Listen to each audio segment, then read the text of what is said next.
ओम गण गणपते नमः। आज आप सुनेंगे वाल्मीकि रामायण बालकांड का तृतीय सर्ग। भगवान का आशीर्वाद पाने के लिए श्रद्धा भाव से सुनते रहिए और कमेंट बॉक्स में भगवान श्री राम का जयकारा जरूर लगाएं और अशोक वेदा चैनल को सब्सक्राइब करके इस वीडियो को ज़्यादा से ज़्यादा शेयर करें। बालकांड के यह अध्याय सुनकर आपको कैसे लगते हैं कमेंट करके ज़रूर बताना। भगवान श्री राम आपकी सारी मनोकामनाएं पूर्ण करें। वक्रतुंड महाकार्य सूर्यकोटि समप्रभा निर्विघ्नं कुरु मे देव सर्वकार्येषु सर्वदा। हे गणेश जी भगवान, आपको बारंबार नमस्कार है। आप करोड़ों सूर्य के समान तेजस्वी हैं। आप हमारे सारे कार्य बिना किसी विघ्न को पूरा करने की कृपा करें। आज से हम रामायण वाल्मीकि बालकांड का पाठ शुरू कर रहे हैं, तो आप हमें आशीर्वाद दें कि हम इसके संपूर्ण सर्ग अच्छी तरह से पढ़ सकें और हमें इसका पूरा फल प्राप्त हो। बोलिए गणेश जी महाराज की जय हो। बोलिए सियावर रामचंद्र की जय हो।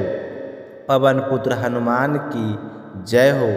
नारद जी के मुख से धर्म अर्थ एवं काम रूपी फल से युक्त हित कर मोक्षदायक तथा प्रकट और गुप्त संपूर्ण रामचरित्र को, जो रामायण महाकाव्य की प्रधान कथा वस्तु था, सुनकर महर्षि वाल्मीकि जी बुद्धिमान श्री राम के उस जीवन व्रत का पुनः भली भांति साक्षात्कार करने के लिए प्रयत्न करने लगे कि वे पूर्व ग्रह लगे श्री राम लक्ष्मण सीता तथा राज और रानियों सहित राजा दशरथ से संबंध रखने वाली जितनी बातें थी, हंसना बोलना चलना और राजपालन आदि जितनी चेष्टा एवं हुई, उन सब पर महर्षि ने अपने योग धर्म के बल से भली भांति साक्षात्कार किया।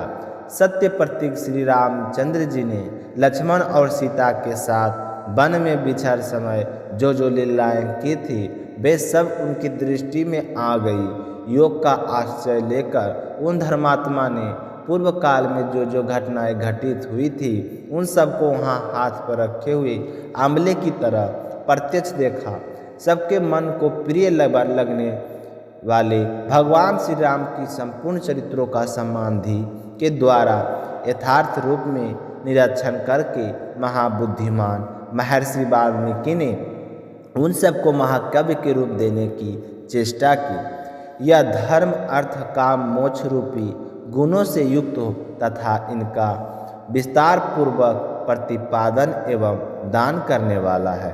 जैसे समुद्र सब रत्नों की निधि है, उसी प्रकार यह महाकाव्य गुण अलंकार एवं ध्वनि आदि रत्नों का भंडार है। इतना ही नहीं, यह संपूर्ण श्रुति हो के सारभूत अर्थ का प्रतिपादन होने के कारण सबके कानों के प्रिय लगने वाला तथा सभी के सिद्धि को उत्कृष्ट करने वाला देवऋषि नारद जी ने पहले जो वर्णन किया था, उसी के कर्म से भगवान श्री वाल्मीकि ने मुनि ने रघुवंश विभूषण श्री राम के चरित्र विशक रामायण काव्य का निर्माण किया। श्री राम के जन्म, उनके महापराक्रमी, उनकी सर्वक कुल में लोकप्रिय क्षमा सौम्य प्रभाव तथा सत्य सरलता का इस महाकाव्य में महर्षि ने वर्णन किया। विश्वामित्र जी के साथ श्री राम लक्ष्मण के जाने पर जो उनके द्वारा नाना प्रकार की विचित्र लीलाएं तथा अद्भुत बातें घटित हुई, उन सब का इसमें महर्षि ने वर्णन किया था।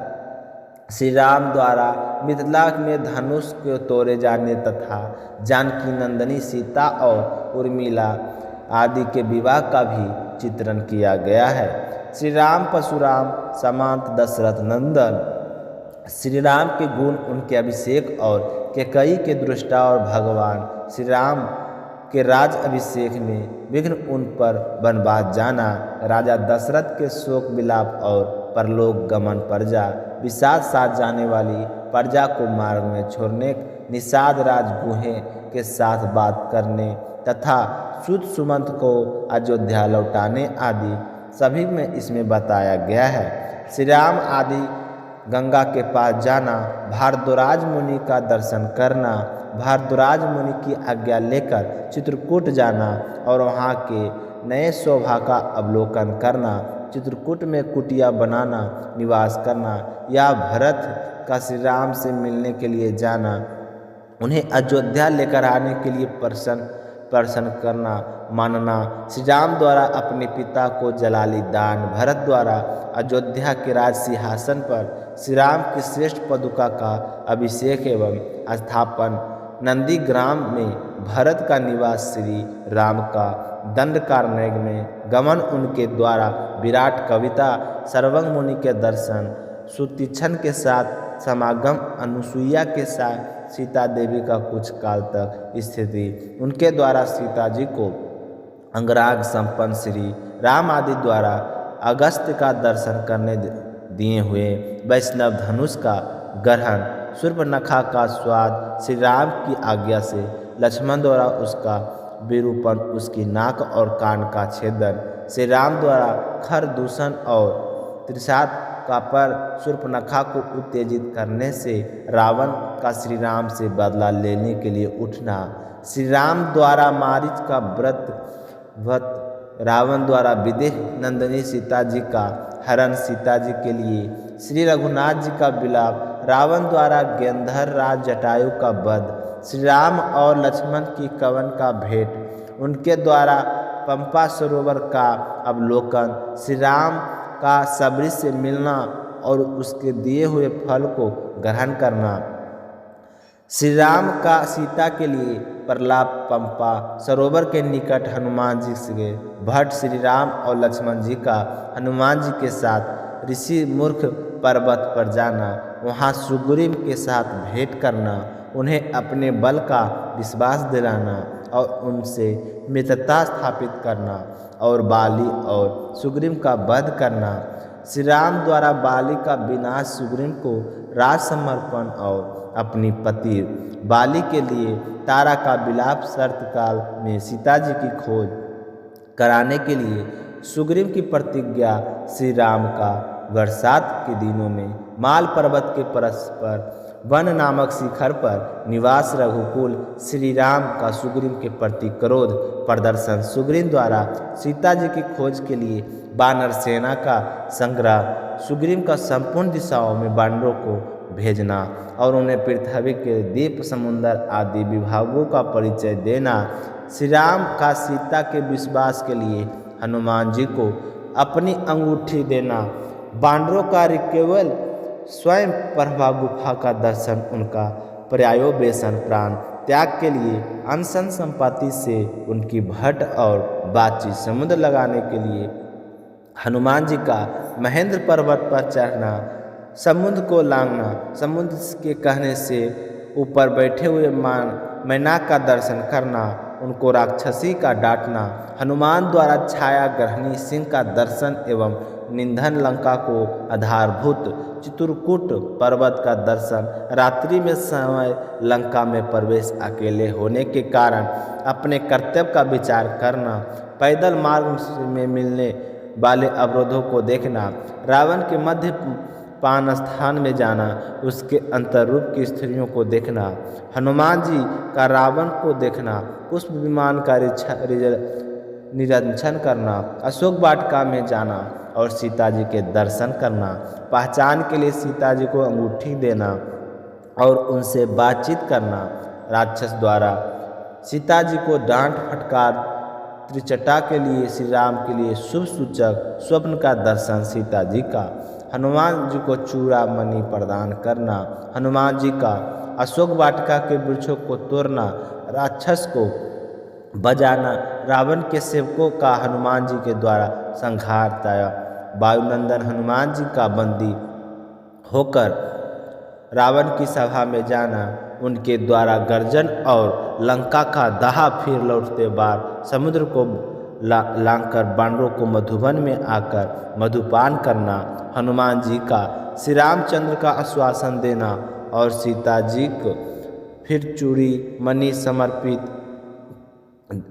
करना सेना सहित सुग्रीव के साथ श्री राम की लंका यात्रा के समय समुद्र भेंट में नल का समुद्र पर सेतु बांधना, उसी सेतु के द्वारा वानर सेना का समुद्र के पार जाना, रात को वानर का लंका पर से चारों ओर से घेरा डालना, विभीषण के साथ श्री राम का मैत्री संबंध होना, विभीषण का श्री राम को रावण के वध का उपाय बताना, कुंभकर्ण का निधन, मेघनाथ का वध, रावण का विनाश, सीता जी की प्राप्ति, स्त्री नगरी लंका में विभीषण का अभिषेक, श्री राम द्वारा पुष्पक विमान का अवलोकन द्वारा दल बल सहित उनका अयोध्या के लिए प्रस्थान, श्री राम का भरद्वाज मुनि से मिलना, वायुपुत्र हनुमान को दूत बनाकर भरत के पास भेजना तथा अयोध्या में आकर भरत से मिलना, श्री राम के राज अभिषेक का उत्सव फिर से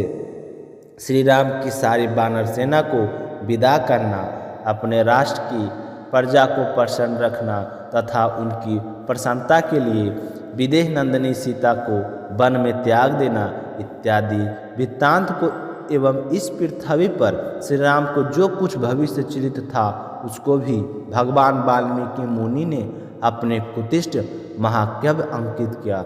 इस प्रकार श्री वाल्मीकि निर्मित अर्ष रामायण आदि काव्य के बालकांड का तीसरा सर्ग पूरा हुआ।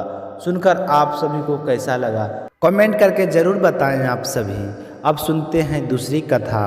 अब एक कहानी सुनेंगे लप्सी और तपसी की। यह कहानी तो हर कथा के बाद में अवश्य सुननी चाहिए, बहुत ही ज़रूरी होती है, वरना हमें कहानियाँ का कोई फल नहीं मिलता। एक लप्सी था, एक तपसी था। तपसी हमेशा भगवान की तपस्या करता था, लेकिन उसे चोरी करने की आदत थी। लप्सी हमेशा सवा सेर की लप्सी बनाता और पहले भगवान को भोग लगाता, उसके बाद में स्वयं भोजन करता। दोनों भाई को यही नियम था। तो एक दिन कोई बात को लेकर दोनों में कहासुनी हो गई। तो तपसी बोला कि मैं रोजाना भगवान की तपस्या करता हूँ, इसलिए मैं बड़ा हूँ। तो लप्सी बोला कि मैं रोज भगवान को सवा सेर से लप्सी का भोग लगाता हूँ, इसलिए मैं बड़ा हूँ। ऐसा कहते हुए दोनों ने जोर जोर से लड़ने लगे। तभी वहाँ से नारद जी गुजर रहे थे, तो दोनों को लड़ता हुआ देखकर वहाँ आए और उनसे पूछा कि तुम दोनों आपस में क्यों लड़ रहे हो।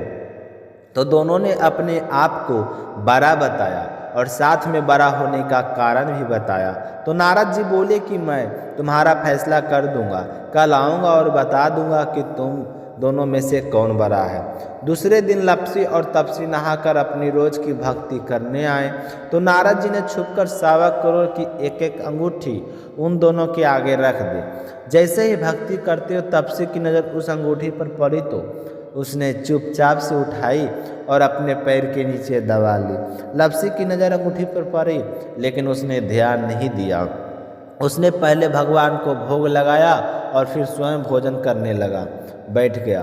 थोड़ी देर बाद नारद जी सामने आए तो दोनों ने पूछा कि अब बताओ हम में से कौन बड़ा है। तो नारद जी ने तपसी से खड़ा होने के लिए कहा। तो वह खड़ा हुआ तो उसके पैर के नीचे दबी हुई अंगूठी दिखाई दी। तो नारद जी ने तपसी से कहा कि तपस्या तो तुम करते हो, इतनी तपस्या करने के बाद भी तुम्हारी चोरी करने की आदत नहीं गई है। यह अंगूठी मैंने ही तुम दोनों के आगे रखी थी। यह देखना चाहता था कि तुम दोनों में से किनके मन में लालच है। तो तूने तो अंगूठी दिखाई पड़ते ही झट से अपने पैरों के नीचे दबा ली। लेकिन लप्सी का ध्यान अंगूठी पर जाने के बाद भी लप्सी ने अंगूठी को ना ही उठाया और ना ही ध्यान किया। उसने सिर्फ अपने भगवान में ही ध्यान रखा, उन्हें भोग लगाया और बाद में स्वयं भोजन करने लगा। इसलिए लप्सी बड़ा है और तुम्हें तुम्हारी तपस्या का कोई फल नहीं मिलेगा। जितनी चाहे मर्जी तुम तपस्या कर लो, तुम्हें इसका कोई फल नहीं मिलेगा। तो तपसी को यह सुनकर बहुत ही दुख हुआ और शर्मिंदा होकर नारद जी से माफ़ी मांगने लगा और कहने लगा कि आज तक कि मेरी गलती माफ़ी मांगने कहने लगा कि आज तक तो मेरी गलती माफ़ करो और मुझे बताइए कि मुझे मेरी तपस्या का फल कैसे मिलेगा।